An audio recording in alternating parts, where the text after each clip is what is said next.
안녕하세요. 저는 대리 효도를 바라는 남편과 끝내 이혼을 결정하게 된 여성입니다. 대한민국 땅 아래 결혼을 앞두고 있든 말든 그 어떤 여자라도 시자가 들어가는 사람은 다 싫지 않습니까? 물론 예외도 있겠죠. 보편적으로 싫다는 비율이 더 많은 건 사실이잖아요. 저도 그랬습니다. 그래서 결혼하고 싶은 사람이 생기기 전까지 그것에 대해 늘 염두하고 있었고 결혼까지 나름 신중하게 고민을 많이 했었습니다. 남편과 잘 지내는 게 우선인 것도 있겠지만 제게는 시부모의 존재가 조금 더 중요했던 것 같아요. 그러나 결국 눈앞에 다가온 운명의 상대를 두고 결혼을 고민하는 건 생각보다 어려운 일이더라고요. 사람은 역시 경험해보지 않으면 실감을 못하고 경험을 하더라도 두 번, 세 번의 실수를 할 수도 있다는 걸 사랑하는 사람을 겪어보면서 같이 깨달았습니다. 지금은 이혼을 한 지 한 1년 지났어요. 작년의 일을 꺼내보려고 하는데 한 가지 걱정되는 건 저 스스로 우스운 꼴을 만드는 게 아닌가 싶은 생각이 살짝 들더라는 거예요. 제게 이혼이 상처는 아니거든요. 절대 입을 가볍게 놀리려는 건 아닌데 그렇게 보는 분들이 계실까봐 조금 걱정은 되네요.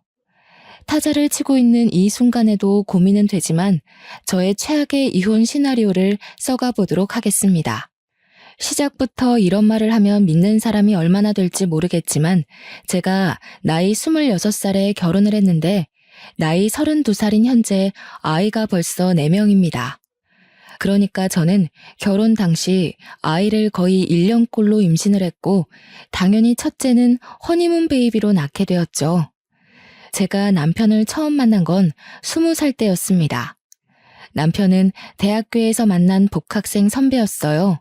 군 제대를 하고 온 복학생 선배의 꼬드김에 저만 넘어가서 졸업까지 사귀게 된 겁니다.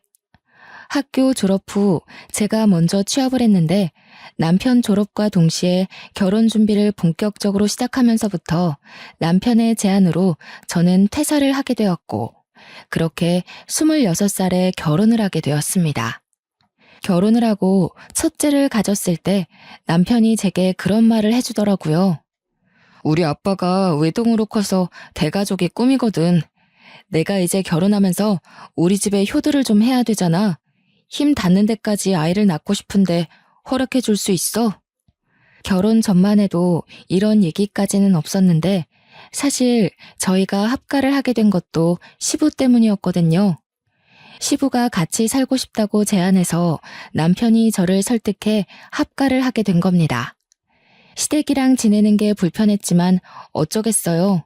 분가는 나중에 다시 의논해보면 될 일이라고 생각했고 또 남편을 너무 많이 좋아했기 때문에 시부모에게 잘 보이고 싶은 마음도 있었습니다.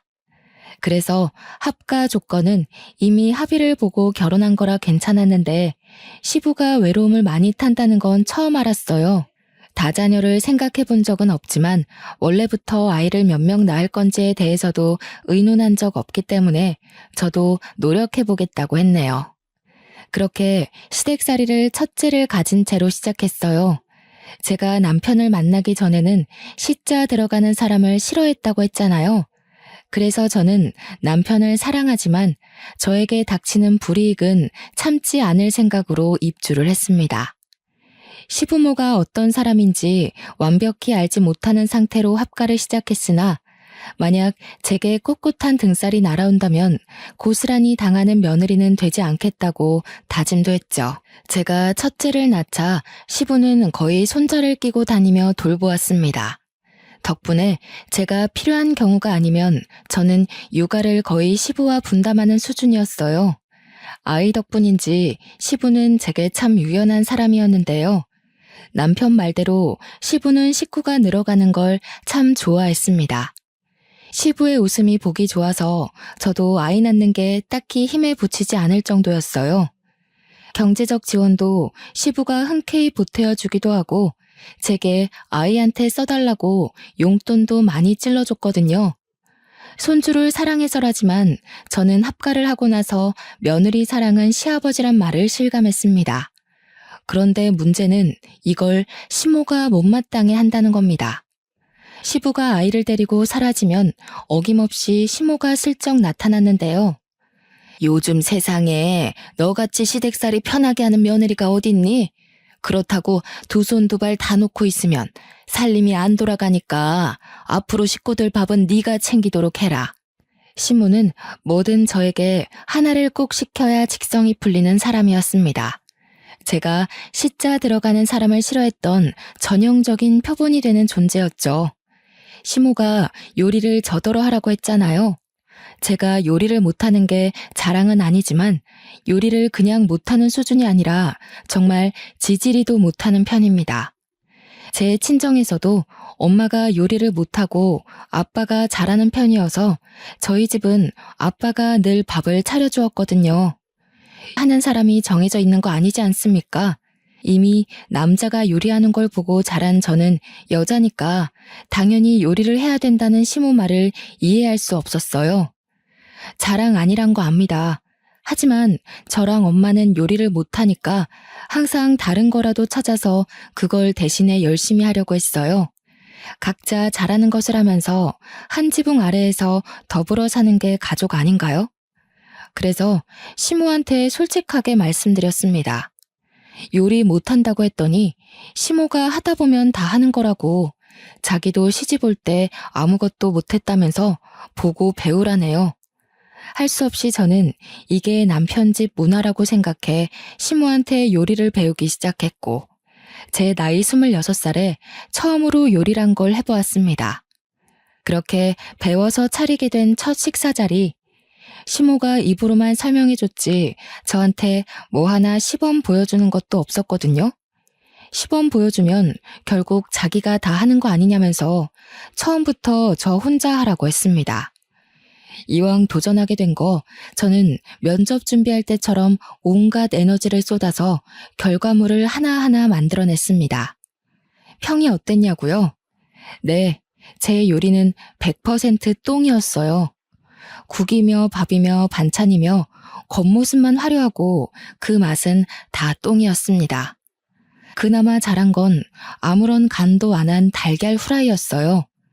남편은 이런 제 요리 솜씨를 이미 알고 있어서 제가 요리를 했다는 것에 크게 당황했고, 먹어보더니 오히려 시모한테 한 소리를 했습니다. 다음부턴 엄마가 해. 얘 결혼하기 전부터 요리는 진짜 못했어.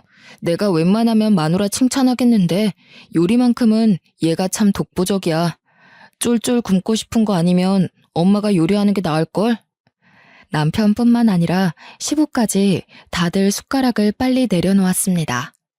저는 요리 부분에서 이미 이런 평가를 예상했기에 별 상처를 입지 않았어요. 오히려 제가 그 자리에서 남편 말에 동조까지 하니 시모가 더 열이 받은 얼굴이었습니다. 결국 밥그릇도 못 먹고 일어난 시부가 손자를 데리고 자리를 떴고, 남편도 그만 씻고 잘 준비하겠다며 들어가 버렸어요. 남아있는 시모만이 저를 탐탁지 않게 바라봤습니다. 너는 여자가 돼서 어떻게 요리 하나를 못하니? 결혼을 한다는 여자가 살림의 기본인 요리를 못하는 게 말이 돼? 설마 앞으로 식사 준비하기 싫어서 꼼수 쓰는 거냐? 저도 꼼수면 좋겠네요. 그런데 어머님, 왜 여자라고 다 요리 잘해야 돼요? 저희 엄마도 못하시는걸요. 그래서 아빠가 하셨어요. 그게 잘못되었다는 거야. 뭐 자랑이라고 너까지 그런 걸 고스란히 배웠어? 자고로 여자면 내 남편 먹여 살릴 내조 실력을 갖추고 있어야지. 그게 안 된다면 준비를 하고서 시집을 오는 게 맞고. 제 생각은 좀 달라요. 저희 부모님은 못하는 걸 잘못되었다고 말씀하지 않거든요. 요리 못하니까 다른 부분에서 장점을 찾아주셔요. 제가 청소 하나는 기가 막히는데 앞으로 청소는 제가 할게요. 어머님이 밥 차리세요. 뭐라고? 뭘 해? 아이고 뭐니나 맹랑한 것 좀 봐. 무슨 이런 경우가 다 있는지 모르겠네. 지금 네 일을 나한테 미루는 거냐? 미루다뇨. 원래부터 제 일만은 아니었는걸요. 어머님이랑은 저랑 같은 여자고 어떻게 보면 같은 며느리 입장이잖아요. 그러니까 같이 하면 혼자 하는 것보다 더 효율적이지 않을까요? 저한테 계속 요리 가르쳐도 실망만 하실 텐데. 저는 정말 순수하게 더 합리적인 방안을 제시한 거였습니다. 지나치게 솔직한 편이라서 제 말투가 가끔 사람들에게 오해를 받기도 하지만 솔직한 성격 때문에 이득 본 경우가 더 많아서 고쳐야겠다는 생각은 해본 적이 없어요. 그래서 저는 시댁이라고 제 속마음을 숨기며 아부떨고 싶지 않았습니다. 제 말에 기막혀 하면서 말을 잃었고 그 뒤로 제게 음식을 준비시키지 않았어요.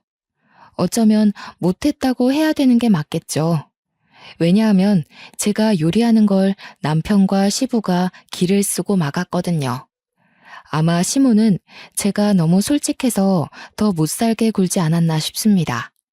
그 뒤로 요리를 제게 맡기지 못해 심통난 시모는 제가 하는 집안일에 사사건건 간섭하기 시작했는데요. 자기가 매시간 식사 준비하는 게 그렇게 억울한가 봐요. 허구한 날 집안을 돌아다니면서 썼던 걸레는 일일이 삶아서 널어놔야 된다고 하고 락스를 몇 대 몇 비율로 섞어서 문질러야 되고 의자 밟고 올라가서 선반 위에도 닦아야 되는 거라고 지적질을 많이 했습니다. 하지만 그마저도 길게 고나리질 못했던 이유는 제가 임신을 했기 때문이었어요. 제가 임신을 하면서 시부와 남편은 제게 정말 잘했습니다.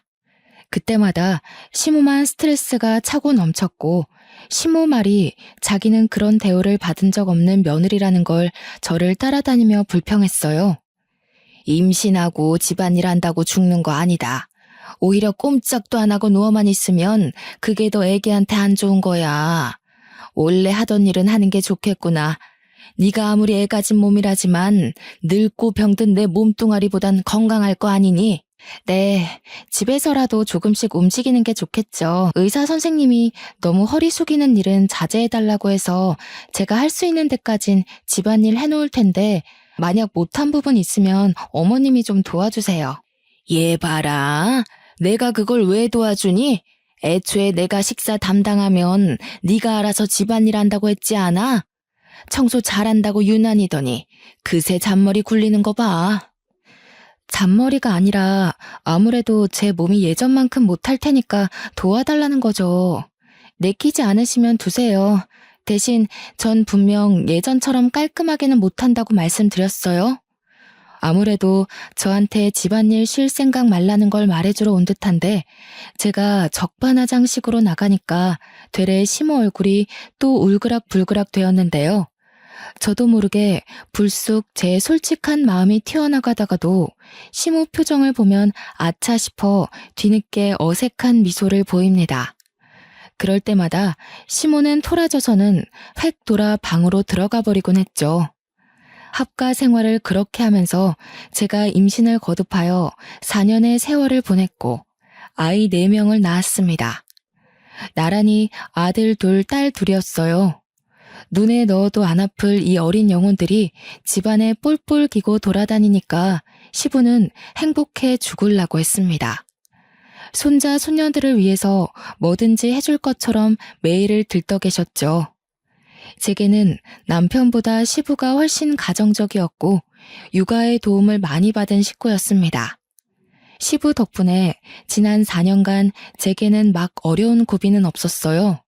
그러나 딱 하나 소냇가시처럼 거슬렸던 문제가 있었는데 바로 남편 태도 때문이었습니다. 정작 애아빠는 육아에 관심 밖이었고 시부만큼의 진심을 보여주지 않았다는 게 유일한 고민거리였어요. 당신 다음 달에 막내 100일 사진 찍으러 가야 되는 거 알아? 미리 연차 낸 거 맞지? 작년에 셋째 기념일 잊은 것처럼 같은 짓은 반복하지 마. 그게 언제적 일인데 이번엔 당연히 미리 회사에 말해뒀지. 그리고 그거 내가 회사 바쁜 시즌이라 어쩔 수 없었다고 했잖아. 아직도 담아두고 있냐? 담아두는 게 아니라 같은 실수 반복할까봐 걱정돼서 그러는 거야. 아버님의 반만 닮아봐라. 애들이 아빠 말고 할아버지만 찾는 데는 다 이유가 있어. 반성 좀 해. 아빠 노릇 좀 해달라는 게 그렇게 어려운 건가요? 회사 다니면서 피곤한 거 압니다. 그래서 절대 평일은 남편에게 보채거나 건들지 않아요. 오히려 아이들이 아빠를 찾으면 제가 나서서 남편이 쉴 수 있도록 아이들을 데리고 놀아줍니다. 그리곤 주말에 하루 정도만 남편에게 아이들이랑 같이 있어달라고 부탁하는 거예요.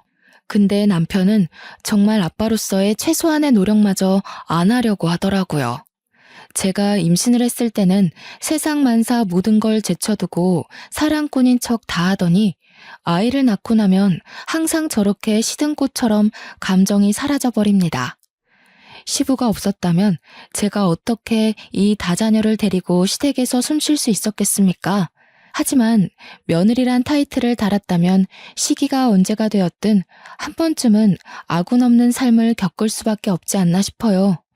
시부가 있는 덕에 그나마 저는 남들보다 괜찮은 시댁살이를 하고 있다고 생각했는데 이제 막 시댁에 적응이 되려던 때에 저의 아군 시부가 돌아가셨습니다. 사막에서 오아시스 존재 같던 시부가 사라지니 제게 남은 건 물 없는 사막뿐이잖아요.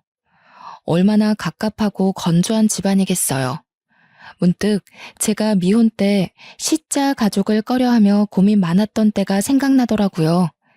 그때부터 제게는 본격적인 이혼의 순간들이 찾아오기 시작했습니다.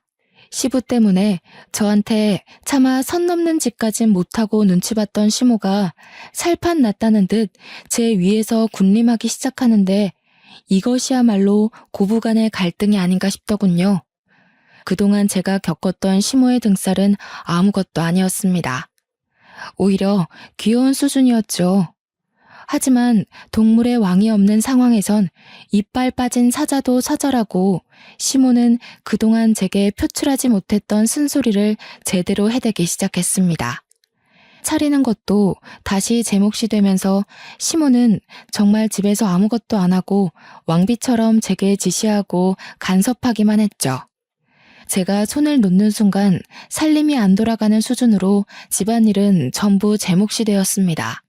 당연히 남편마저 돕지 않는 육아까지도요. 시모가 얼마나 지독했는 줄 아시나요?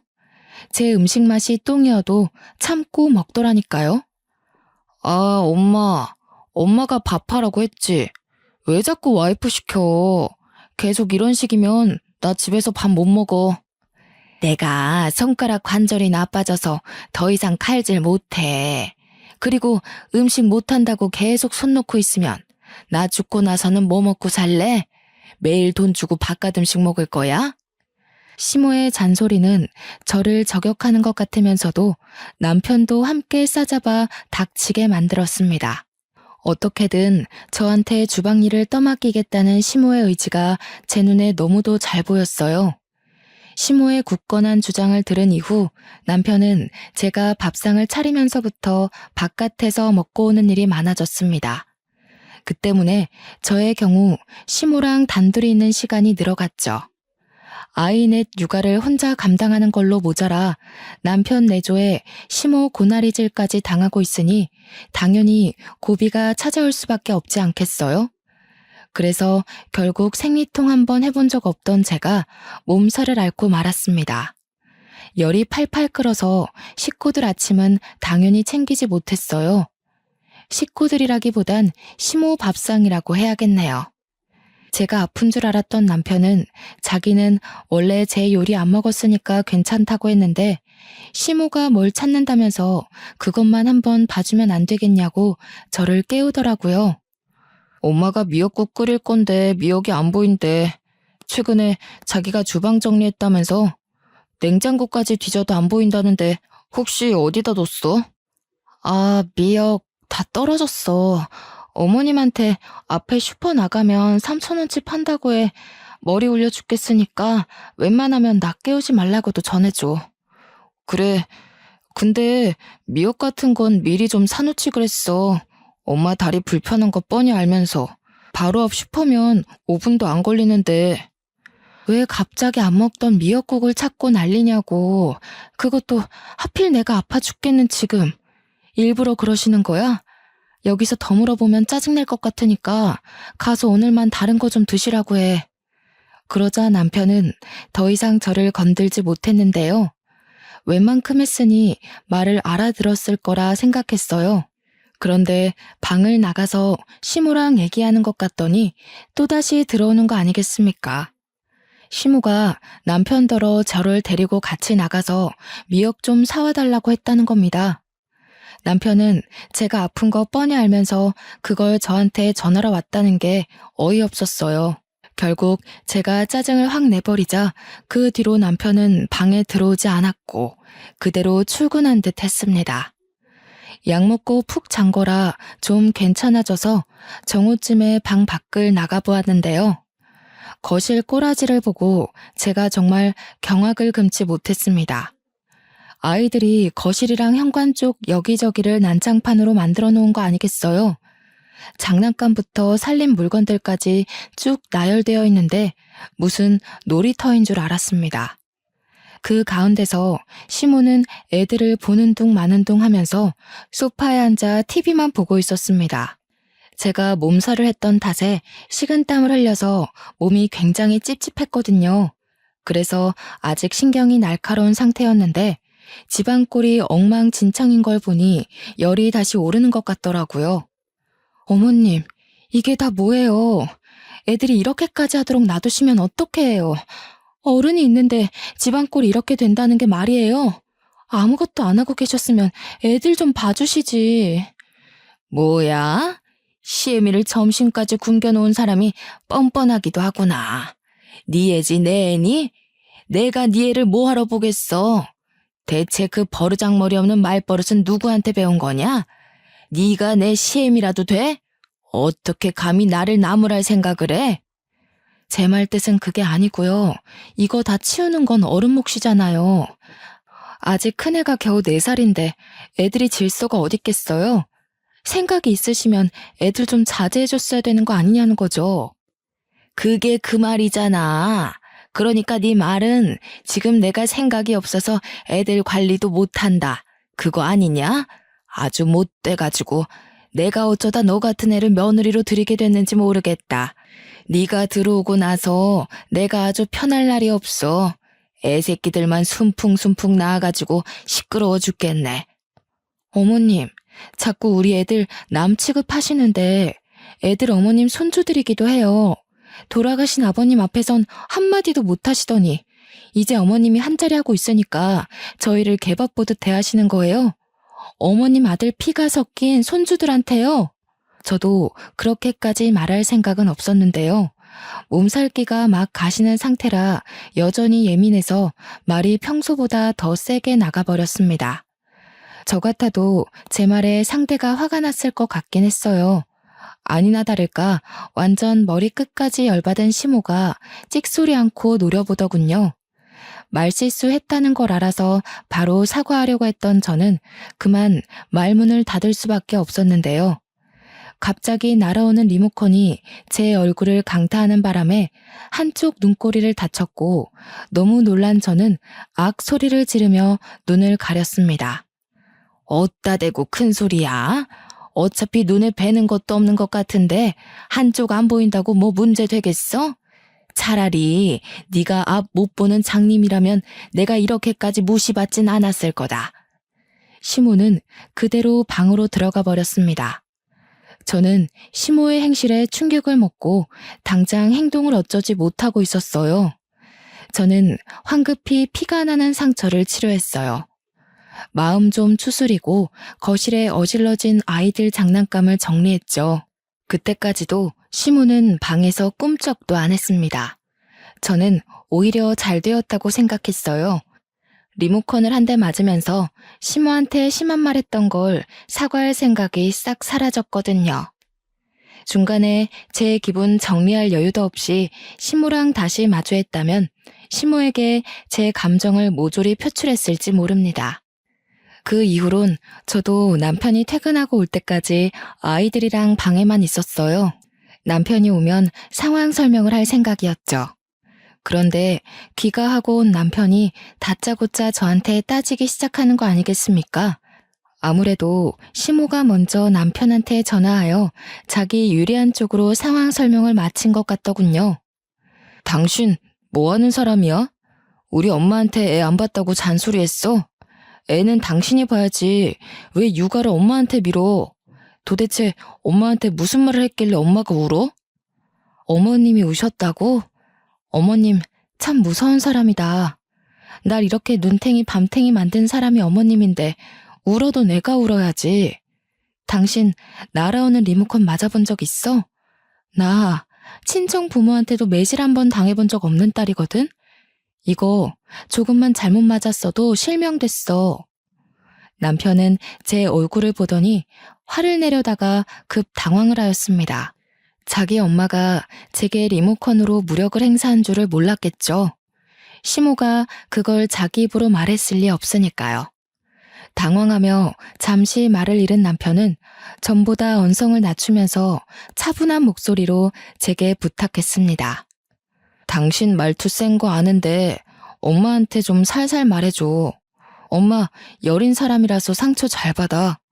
아빠 그렇게 가시고 혼자서 얼마나 쓸쓸하시겠어. 엄마가 잔소리하는 거에 성내지만 말고 한 번씩 방도 들여다봐주고 챙겨주면 엄마도 당신 좋아할 거야. 이제야 말하는데 저는 이런 입에 바른 발언들이 참 웃겨요. 남편이 저더러 시모가 불쌍하고 여린 사람이라면서 잘 보살펴달라고 했잖아요. 그러면 자기가 시모 아들로서 먼저 모범을 보여야 되는 거 아닌가요? 정작 남편은 자는 시간이나 출근하는 시간 아니면 집에 붙어있지를 않거든요. 그런데 저보고 시모에게 효심 깊은 며느리가 되어라. 너무 모순적이지 않습니까? 남편은 평소 친구랑 술도 자주 마시고 주말에 일 없을 때도 굳이 친구한테 연락 돌려서 만나러 나갑니다. 어쩔 수 없이 집에 있는 날에는 방에만 들어누워서 휴대폰만 하고 있어요. 늘상 시모에게 무관심하고 방문 한번 열어본 적 없는 불효자이죠. 하긴 자기 새끼도 나 몰라라 하는 남자가 자기 엄마라고 어디 돌아보겠습니까? 저는 괜히 긁어부스럼 만들기 싫어서 남편 말을 매번 한 귀로 듣고 한 귀로 흘리기만 했는데요. 한 번은 시모가 개모임 사람들끼리 놀러 간다고 1박 2일 집을 비운 적이 있었습니다. 그때 남편이 또 입으로만 효심을 발휘하기 시작하더라고요. 엄마 지금쯤 도착했을라나? 여기서 목포까지 가는데 얼마나 걸리더라? 당신 엄마한테 전화 한번 해봤어? 도착했는지 지금 해보지. 시간이 몇 시인데 도착하셨겠지. 벌써 저녁 먹고 한잔하면서 놀고 계시겠네. 어머님이 나 좋아하는 것도 아닌데 기분 좋게 놀러 간 곳에서 내 목소리를 듣고 싶겠어? 그렇게 걱정되면 당신이 해봐. 엄마가 서운한 티 낸 걸로 아직도 마음에 담아두고 있었어? 나이 들면 다 갱년기 온다잖아. 몇 살이라도 젊은 자기가 이해 좀 해줘. 며느리가 챙겨주면 계모임 사람들한테 부러움도 받고 좋잖아. 엄마도 으쓱해질 거고. 이런 게 바로 불편한 관계 완화할 수 있는 기회인 거야. 이럴 때 점수 좀 따보지 그래? 남편은 항상 저런 식으로 저를 살살 굴려가며 자기 엄마를 입으로만 챙겼습니다. 입으로 효도하는 거 누가 못하나요? 입으로만 효도하는 게 효도이긴 한 건가요? 전화 한 통도 안 하고 용돈 안 주는 건 저나 자기나 마찬가지이면서 남편은 마치 자기가 엄청난 효자인 것처럼 행동했습니다. 이게 별것 아닌 것 같아도 은근히 스트레스고 꼴불견이라니까요. 남편 말에 시큰둥하게 반응하면서 됐다고 점수 안 따도 된다고 했더니 남편이 한숨을 푹 쉬더라고요. 그러면서 저더러 친정에서도 그런 식으로 행동했냐고 묻는 거 아니겠습니까? 여기서 친정 얘기가 왜 나와? 내가 지금 어머님한테 전화 한 번 안 했다고 친정 부모 욕까지 들어야 마땅하다는 거야? 그게 아니라 네가 효도할 줄 모르는 것 같아서 장인어른이랑 장모님한테도 이렇게 불효자인가 궁금해서 그러지. 어른 공경할 줄 모르는 철부지가 딱 너처럼 멋대로 행동하거든. 그러는 당신은 나한테 시키기만 하고 어머님한테 아무것도 안 해드리잖아. 어머님을 챙겨도 내가 더 챙겼어. 당신이 나한테 왈가왈부할 입장은 아니지 않아? 당신이야말로 철부지의 불효자 같은데. 야, 원래 부부면 한쪽만 해도 효도인 거야. 그리고 당신이 나한테 시집을 왔으면 당신이 하는 효도가 곧 내가 하는 효도랑 같은 거라고. 내가 안 하면 당신이 알아서 해야 될 거 아니야. 그걸 일일이 알려줘야 되냐? 그렇게 잘하는 사람이 왜 처가 식구들한텐 전화 한 통을 안 했대? 당신 신혼여행 다녀와서 친정에 연락 한 번 안 했다는 거 내가 모를 줄 아나 봐. 하여튼 생각이 어리다 어려. 아무리 그래도 처가랑 시댁이랑 같냐? 처가에는 명절에 한 번씩 얼굴 보여드리러 가잖아. 원래 처가 어른들한테는 그 정도만 하는 거야. 당신 지금 출가 외인인 거라고. 밑도 끝도 없는 남편의 문논리에 저는 상당히 기가 막혔습니다. 출가 외인? 언제적 문화인가요? 그건 남자들만 경제활동을 할 때이겠죠. 그러니까 먼 과거 먼 역사에 기록된 위대한 어머니 아버지 세대예요. 시부도 똑같이 외동이었다는데 시부는 제게 정말 가정적인 남자로 인식되어 있거든요. 그런데 그 밑에서 큰 남편은 왜 이 모양 이 꼴로 자랐을까요? 제가 시집 오기 전에는 시부도 남편처럼 이렇게 게으르고 입으로만 이래라 저래라 하는 사람이었을까요? 남편 말을 계속 무시하면 그만이겠지만 잊을만 하면 자꾸 시모한테 이것저것 해주라고 대리 효도를 시키니 무시하는 것도 한계가 있더라고요. 그래서 곰곰이 생각해보고 결정을 내렸는데요. 그날 이후 저는 남편 말대로 시모한테 효도를 한번 해줘보기로 했습니다. 남편에게도 시모한테 효도 한번 해보겠다고 미리 언지를 주었어요. 남편이 저더러 이제야 철이 들었다고 얼척없는 칭찬을 해주더군요. 뭐 상관없습니다. 제가 계획한 효도가 그렇게 훌륭한 건 아니었으니까요. 어머님, 남편이 어머님이랑 시장 보러 가는 거 귀찮고 잔소리 많아서 짜증난다고 저더러 대신 다녀오래요. 기름값도 안 주면서 차 꼬박꼬박 태우고 가는 게 싫다네요. 저랑 오붓하게 걸어서 장 보러 가요. 애 같은 짓이란 거 알고 있습니다. 근데 그거 아시나요? 은근히 철부지 짓이 어른들 속 뒤집어 놓는데 최고라는 걸요. 저는 남편이 이래라 저래라 하는 걸 토시 하나 숨기지 않고 그대로 표출했어요.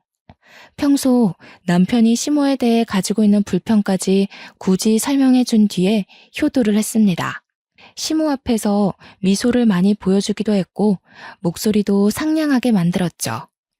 시모는 자기 외동아들의 속마음에 타격을 크게 받았는지 안 흔들리는 척 하면서도 표정이 갈수록 안 좋아지더군요. 그게 가장 티났던 때가 있었는데 바로 빨랫감 문제에서 발생했어요. 시모가 입었던 옷을 빨래 바구니에 넣고 있더라고요. 원래라면 같이 세탁했던 게 맞습니다. 하지만 평소 남편이 저한테 시모 옷이랑 자기 옷을 구분해달라고 했거든요. 그 이유를 알려주기 위해 저는 또 시모 뒤를 쫓아갔죠. 어머님, 제가 미리 말씀드린다는 걸 깜했네요. 남편이 어머님 옷이랑 자기 옷이랑 섞어서 빨지 말래요. 어머님 특유의 노인 냄새가 난다면서 그 냄새가 자기 옷에 밴다네요. 그러니까 앞으로는 어머님 옷 제가 따로 빨아드릴게요. 시모는 이때가 제가 봐왔던 표정들 중 가장 불쾌감이 드러났던 날이었습니다. 제가 시모에게 뭐 하나 해줄 때마다 시모를 향한 남편의 불평을 갖다 붙이니까 나중에는 아예 표정을 숨기지 않더라고요. 그러면서 날이 갈수록 말수는 줄어갔어요. 또 남편이 퇴근하고 집으로 오면 항상 마중하던 시모가 어느 순간부터 남편 드나드는 시간에 방구석에만 박혀 있었습니다. 남편이야 원래부터 시모한테 관심이 없었으니까 자기 엄마가 밖에 나오든 말든 아예 모르고 있었죠. 당시 모자 사이를 갈라놓을 생각으로 계획했던 것이 아닌데 본의 아니게 점점 모자 관계가 벌어지는 것이 보여서 그만해야 되나 생각했던 적도 있습니다. 그러나 남편의 쉴 새 없는 대리효도 발언 때문에 화딱지가 나서 멈출 수가 있나요? 게다가 시모는 남편한텐 찍소리도 안 하면서 한 번씩 제게 감정풀이를 하는데 둘이서 저를 잊을만 하면 못 살게 구니까 어디 저도 참아줄 순 없겠더라고요. 그러니 저의 불편한 효도는 계속될 수밖에 없었습니다. 한 번은 놀러 간다는 시모가 남편한테 용돈을 받았는데 금액이 너무 적다고 시모가 남편에게 쓴소리하고 있더라고요. 남편은 어쩔 수 없이 현금 몇 장을 더 꺼내면서 더 이상은 자기도 사정이 어렵다고 내빼고 있는 상황이었어요. 하지만 그마저도 시모한테는 못마땅한 액수였나 봐요. 이미 남편이 방으로 들어가 버리는 바람에 시모가 할 수 없이 포기하는 것이 제 눈에 들었지 뭡니까. 저는 나중에 시간 여유를 봐서 돈을 챙겼고 시모 방을 찾아가 용돈을 챙겨드렸습니다. 어머님, 남편이 하루 종일 어머님 돈 많이 쓴다고 누구를 닮은 건지 소비 습관이 꽝이라고 떠들고 있는 거 있죠? 제가 다 눈치가 보였다니까요. 그래서 용돈 좀 더 찔러드리려고요. 괜히 남편한테 더 달라고 해서 욕먹지 마시고 이거 챙겨가세요. 이번에는 시모가 좀 제대로 화가 난 것 같았습니다. 갑자기 벌떡 일어난 시모가 장롱 안에서 흰 봉투를 꺼내들더니 방을 박차고 나가는 거 아니겠습니까?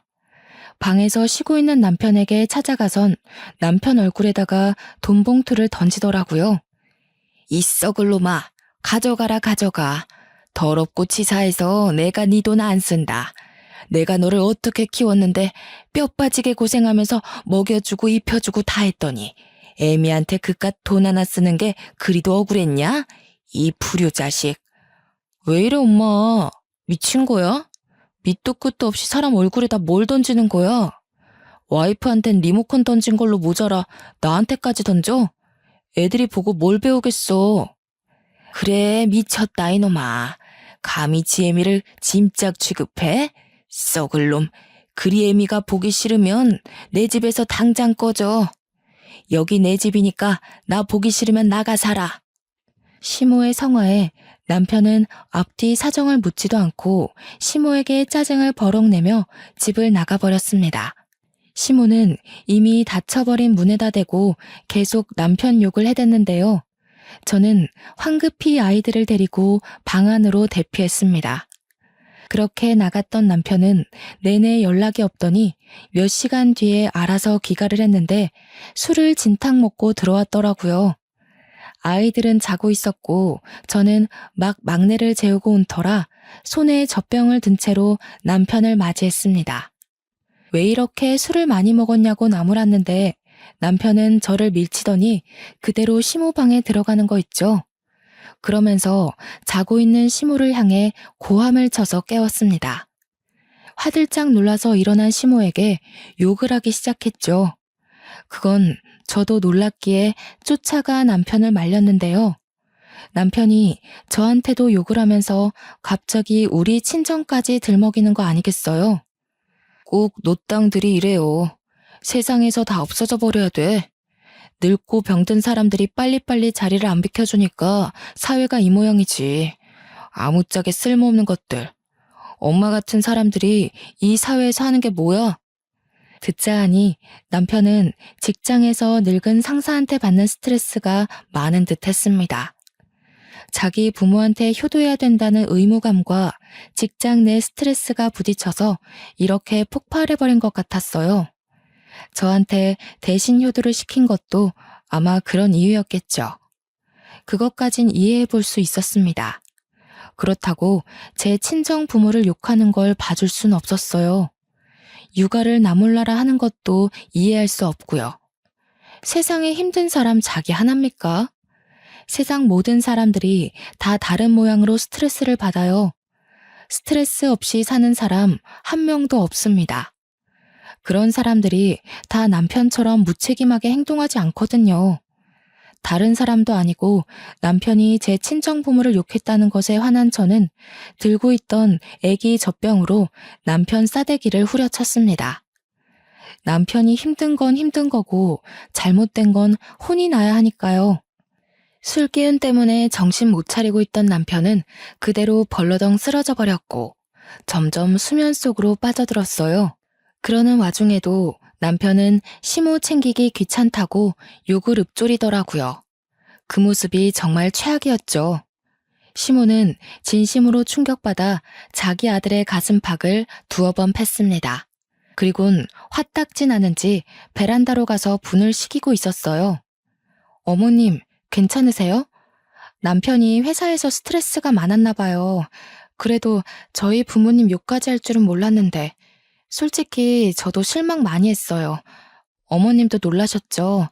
사실 남편이 제 부모님 욕은 속으로 했을지 몰라도 어머님 욕은 저한테 매일같이 하더라고요. 내가 정말 전생에 큰 죄를 지은 게지. 자식 꼴마저 저 모양이니 안 되겠다. 너희 그냥 분가하거라. 나 이렇게는 못 산다. 저런 자식 나도 필요 없어. 그건 힘들 것 같아요. 저희 부모 욕하는 남자를 쪽팔려서 어떻게 데리고 살겠어요? 그건 저희 부모님한테 불효잖아요. 이미 제가 이렇게 사는 것도 친정한테 불효인걸요. 그러지 말고 어머님이 평생 데리고 살면서 남편한테 효도하는 법 좀 가르쳐 주세요. 남편이 자기가 효도하기 귀찮다고 저한테 시키기만 하더라고요. 제 말에 대답도 못하고 얼척없어하는 시모에게 저는 빙긋 웃어주고 돌아섰습니다. 그렇게 다음날 저는 이혼서에 도장을 찍었고 기절해 있는 남편 배 위에 올려놓았죠. 이렇게 갑자기 시댁을 나오게 될 줄은 몰랐는데 상황이 마침 타이밍이었던지라 급하게 나오게 되었습니다. 제가 차가 없었는데 친정까지 가는 데는 그리 어렵지 않았어요. 택시도 잘 안 잡히는 곳이었는데 젊은 여자가 짐이랑 어린 아기들을 넷이나 달고 있으니 사람들이 택시를 양보해 주더라고요. 연락을 하고 친정으로 갔기 때문에 친정에서는 저를 목 빠지게 기다리고 있었습니다. 친정 부모님은 다른 사정은 일부러 묻지 않고 아이들을 먼저 챙겨주셨어요. 그리고 그날 저녁 남편한테 전화가 왔는데 시모한테 상황 설명을 다 듣고 연락을 했더라고요. 제가 전화를 안 받으니 문자로 성질을 내다가 회유하길 반복하면서 일관되지 못한 태도를 보였습니다. 참 가벼운 사람처럼 보였어요. 저는 이미 이혼을 결심했고 아이들을 위해서라도 제 선택을 뚝심 있게 밀고 나가기로 마음먹었기에 남편의 반성이 저를 흔들지는 못했습니다. 저는 마지막으로 남편에게 마지막 문자 답변을 남겼는데요.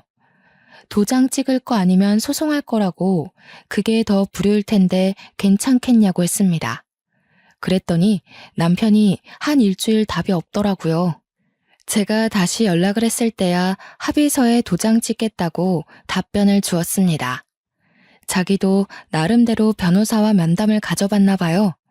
저한테 별다른 소송 얘기는 언급 안 하는 것을 보니 변호사도 남편한테 불리한 싸움이 될 거라고 말해준 것 같았습니다. 다른 분들은 이혼이 어땠는지 모르겠지만 저한테는 이혼까지 가는 과정이 어려웠을 뿐 막상 이혼은 간결하게 이루어졌습니다. 양육권 문제에서 시모와 남편의 의견이 대립하기도 했는데 남편이 양육권을 갖겠다는 말에 시모가 나서서 남편한테 나는 네 애 돌볼 생각 없다고 네가 일 그만두고 돌볼 거 아니면 나한테 애 떠맡길 생각 추호도 하지 말라면서 단호하게 거절했지 뭡니까. 아이들 4명을 키울 자신이 없었던 남편은 결국 제게 양육권을 넘겼습니다. 그렇게 저는 모든 걸 깔끔하게 청산하고 현재 애들 넷과 함께 친정으로 내려와 산 지 1년 정도가 되었습니다. 전 남편의 빈자리가 전혀 느껴지지 않게 잘 살고 있어요. 그런데도 걱정이 되는 건 당연히 아이들 입장이었습니다. 저의 이기적인 선택 때문에 아이들이 아빠를 잃게 되었고 애들한테는 아빠의 존재가 훗날 필요할지 몰라요. 과연 제가 아이들에게 큰 상처가 되지 않도록 잘 설명할 수 있을지 걱정되네요. 우선은 저에게 남편의 빈자리가 없는 것처럼 아이들에게도 아빠의 빈자리가 느껴지지 않도록 최대한 노력해 나갈 겁니다. 뿐만 아니라 이혼하고 온 저를 잔소리 한마디 얹지 않고 받아준 친정 부모님께도 무척 감사해요. 다 큰 딸이 자기 인생 하나 잘못 가꿔서 다시 부모 품에 돌아간 건데도 친정 부모님은 오히려 잘 왔다고 그동안 고생 많았다고 다독여 주시더라고요. 그래서 저는 시댁에 봤던 불효자식처럼 되지 않기 위해 친정 부모님께 효도하는 딸이 되고자 애쓰고 있습니다.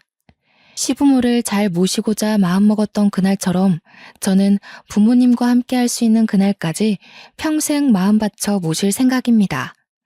앞으로 저희 식구들의 세월에 아픔이 없기만을 바랄 뿐이에요. 제 이야기 재미있게 들으셨을지 모르겠네요. 누군가의 소중한 자식일 청취자분들께서도 옆에 있는 가족을 위해 후회 없이 마음을 다 바치는 사람이 되었으면 좋겠습니다. 감사합니다.